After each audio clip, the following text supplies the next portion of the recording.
Setelah melakukan pencarian dengan menggunakan sejumlah alat di permukaan dan penyelaman, tim SAR gabungan dari Kantor Pencarian dan Pertolongan Palembang, TNI, Polisi, KSOP, dan Otoritas Pelabuhan menemukan Maulana, ABK kapal minyak MT Altair yang dilaporkan hilang dan tenggelam di Sungai Musi. Korban yang merupakan kepala administrasi kapal tersebut terpleset dan jatuh dari kapal saat mengambil foto aktivitas yang dilakukan ABK kapal. Upaya pencarian mandiri sudah dilakukan kru kapal namun gagal sehingga meminta bantuan Kantor Pencarian dan Pertolongan Palembang.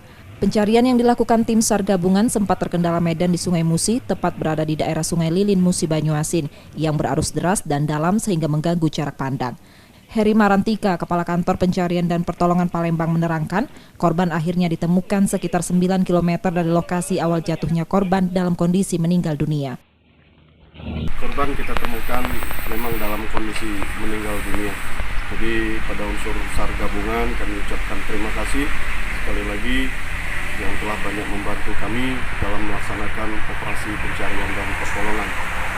Himbauan kami pada unsur masyarakat yang memiliki aktivitas di perairan, mulai dari sekarang tetap utamakan keselamatan. Korban sudah dibawa ke rumah sakit yang ada di Sungai Lilin dan selanjutnya akan diserahkan pada pihak keluarga untuk dimakamkan. Tim Liputan Kompas TV Palembang, Sumatera Selatan.